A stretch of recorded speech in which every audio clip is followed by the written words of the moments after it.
রমজানুল মোবারকে জোর করে দোকান বন্ধ করা যাবে কিনা এবং যারা রোজা রাখে নাই তাদেরকে শাস্তি দেওয়া যাবে কিনা, এমন একটি কথা পুরো সোশ্যাল মিডিয়াতে সয়লাব।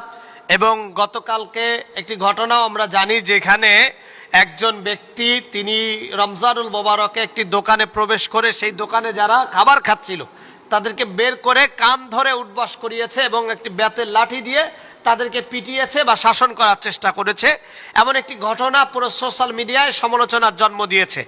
এবং আলেম হিসাবে আমরা আপনাদেরকে জানাতে চাই, রমজানের রোজা হচ্ছে আল্লাহর পক্ষ থেকে বান্দার জন্য ফরজ ইবাদত। নামাজ যেমন ফরজ ইবাদত, রোজা তেমন ফরজ ইবাদত।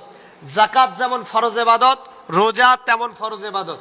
প্রাপ্তবয়স্ক নির্দিষ্ট ব্যক্তিদের জন্য যাদের উপরে রোজা রাখা বাধ্যতামূলক, ফরজ, আবশ্যক, তাদেরকে রোজা রাখতেই হবে। তবে হ্যাঁ, রোজা যদি কেউ না রাখে, সেটি যদি ইসলামিক দেশ না হয়, ইসলামী রাষ্ট্র না হয়, তাহলে সেই রাষ্ট্রে অন্য কোনো ব্যক্তি, অর্থাৎ বিচারের ব্যবস্থাটা রাষ্ট্রীয়ভাবে হতে হবে, ব্যক্তিকেন্দ্রিক নয়। যিনি গতকালকে কান ধরে উঠবস করিয়েছেন এবং ব্যাত নিয়ে শাসন করেছেন, এই অথরাইজ স্থান নাই যে সে অন্য কাউকে রোজা না রাখার কারণে শাসন করবে। এটা ইসলামী শরিয়ত কখনো সমর্থন করে না। ইসলাম হলো সৌন্দর্যের জায়গা। এখানে আপনি জোর করে কাউকে দিন ইসলামকে জোর করে মানাতে পারবেন না। আর সেটা হতে পারে, আপনারা ওয়ান টেস্ট রমজান মাসের দায়িত্ব জামাত ইসলামের উপরে দিয়ে দিতে পারেন।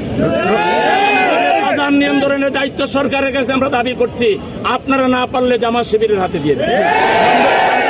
দেব আগামীর বাংলাদেশ কিভাবে আমরা চালাবো। সিন্ডিকেটকে ব্যাংকে চোরমার করে দিতে হবে। মিনিস্টারকে বলবো, এবং আমাদের বাজার নিয়ন্ত্রক যে কমিটি রয়েছে এবং বাণিজ্য মন্ত্রণালয়, আপনারা জরুরি মিটিং করে এগুলো নিয়ন্ত্রণ করেন। আর যদি আপনারা ওয়ান টেস্ট রমজান মাসের দায়িত্ব জামাত ইসলামের উপরে দিয়ে দিতে পারেন।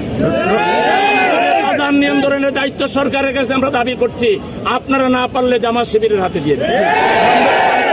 দেব আগামীর বাংলাদেশ কিভাবে আমরা চালাবো। আমাদের দায়িত্ব দেন, আননাইলে দায়িত্ব ঠিক মতো পালন করেন, আননাইলে আপনারা সড়কে অন্য লোকদেরকে দেন। রমজানের গরিব দুঃখীদের জন্য কোনো মূল্যে বাজার নিয়ন্ত্রণ করতেই হবে।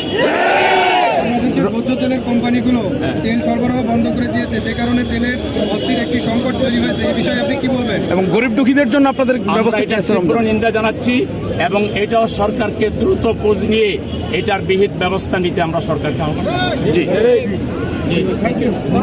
উর্ধগতি নয়, দ্রব্য মূল্যকে এমন ভাবে নির্ধারণ করবেন, একটা খেটে খাওয়া মানুষ সে সঠিকভাবে ইফতার করতে পারবে, সেহরি খাইতে পারবে।